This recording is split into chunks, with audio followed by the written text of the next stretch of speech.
Morning. E-scooters, should they stay or should they go? Look, there've been 30 plus trials in the country, and I think they've been broadly very successful. There've been no fatalities in the trials at all. Millions of miles have been e-scootered across the country. They're extremely popular where they exist, and critically in the trials, they're made to the proper standards. They have lighting, indicators, they have registrations, you have to have a license, they are properly controlled with insurance, and so on and so forth, build standards. That isn't the case where they're being sold privately. And what I want to do is, and will do, is crack down on all of the e-scooters that are being sold privately, which are substandard, can be tampered with without necessarily breaking the law, don't have the required lighting, and sometimes are built to the wrong powers and power and wattage and the like.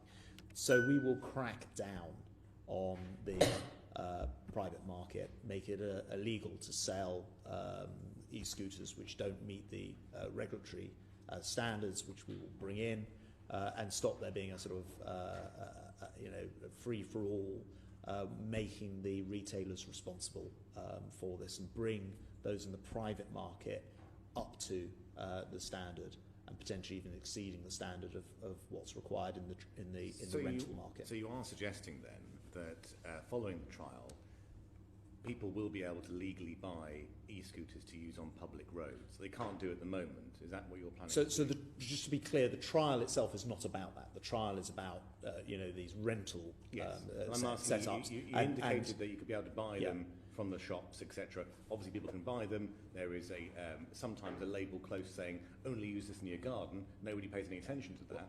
But in the future, will people be able to buy them in a shop and use them on public roads? So in the future, I want to crack down on the illegal use on roads of non-compliant e-scooters, which sometimes are quite simply dangerous in my view.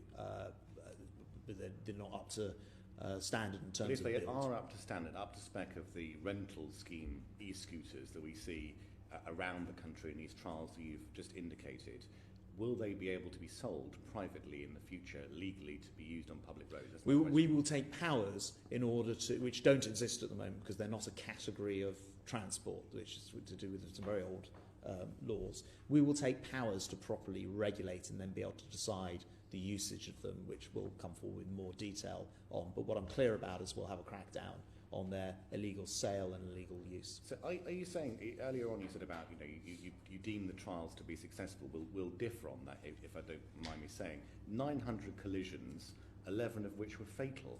No, not in the trials. But more generally, because you've unleashed... more generally, that's the problem. Because you've unleashed the beast of these mechanical menaces, we have this problem, and this wouldn't have occurred without the trial taking place. I was going to say, neither I nor DFT invented e-scooters. They are a fact, and if you go to any other country in the world, most other cities, you'll see them being used very, very regularly. So I didn't consider, you can't uninvent technology. It isn't the case that there've been 9 fatalities in the trials. As far as I'm aware, there've been no fatalities in the trials. More generally, usage of e-scooters has led to these 900 collisions. No, I don't think that's right. They were already being sold prior to the trials taking place, and as I pointed out to the committee... That's data from last year, though, Secretary of State. Well, that's during the trials. Yes. I agree, but they're not part of the trials, and the sales were already taking place before the trials. Okay, so there's a technicality there clearly, but we can still see that the use of these particular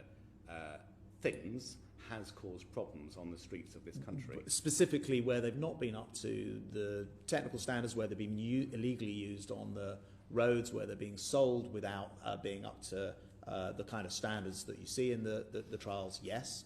And as I've said, that is what I absolutely intend to crack down. How can you crack down on that? How can you do that? Well, because we know police have largely more important things to worry about, don't they? Well, there are lots of things that I think you could do. First of all, we don't have any standards set in law because there's no law that recognises this form of of transport.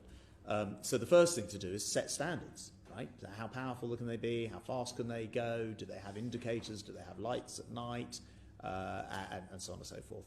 And then the second thing to do is hold the retailers accountable. You can make an offence to sell one which isn't, it doesn't fit within the law.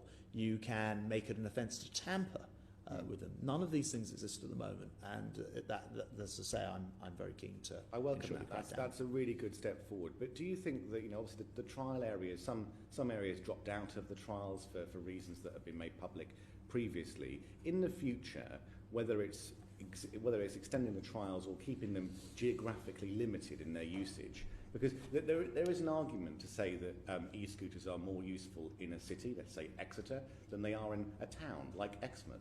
So what's your thought process behind the future use of e-scooters? Because surely there are some places they just aren't suitable to be on the roads. Yeah, I think that's right. I don't think we're not planning to legislate for everyone every area to have trials of e-scooters in the same way as we don't require areas to have bike hire schemes, for example.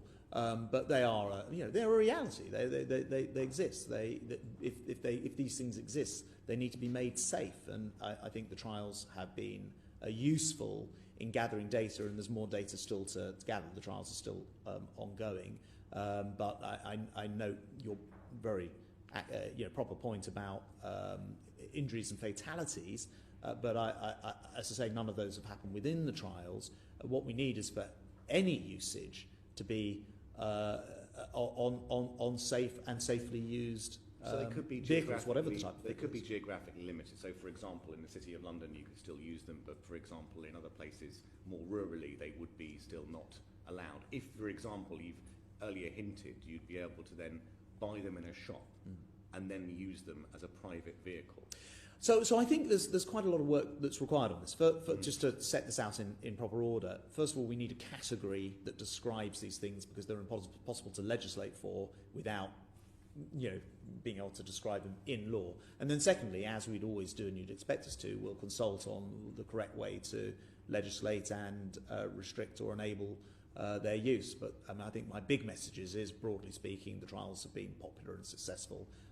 I saw a figure, but it was a long time ago, of 5 million miles travelled on them. I suspect it's nearer 10 million by now. I'll write to the committee and confirm. And we're getting some very useful data. But things like geofencing, which prevent them from being used in, say, busy pedestrian areas, unless we legislate for these things, we won't be able to introduce that on these ones that are being sold privately, sometimes almost on a grey market, and we won't be able to legislate for their standard and quality. I want to crack down on being able to do that, and we will consult on exactly where and when and how they could or couldn't be. Is there an argument to say the horse has bolted, though? Because if there are loads of these private vehicles already, people aren't going to go, I must take that in to be, geo-tampered with or whatever it might be. Yeah, yes, I think it would have been wise if the Victorians, when they invented the legislation which invents the types of vehicles, had taken e-scooters into account, but they don't. But look, they are a reality. They're being sold. You can buy them. As you say, sometimes we keep writing to, in fact, the Minister Harrison just wrote to the retailers again to remind people that you cannot use them on roads. Why don't they listen? Why don't the retailers listen? And why do they still sell them? Some do. Halfords, for example, I think are quite responsible about their sale, from what I've seen. But of course, when they get into individual hands, that's not always what happens. Now, we can change that, but we need to be able to class them as a form of whatever they are, mode of transport, in order to be able to crack down on their illegal sale, tampering, insufficient standards, and the rest of it. And that's what I tend to do. And things like that. Yeah, well, certainly being able to go too fast is about stripes. Thank you. Briefly for Ben. Why? I mean, everyone else in Europe can use this very convenient, cheap, and environmentally friendly form of transport, except in Britain. When are you going to get a move on and properly license these things, avoiding the problems that my colleague points at, so people have the liberty and freedom to use them as a very good alternative form of transport? Well, I shall announce it on the 10th of May is the answer to your question. It's the flip side to our colleague's point. I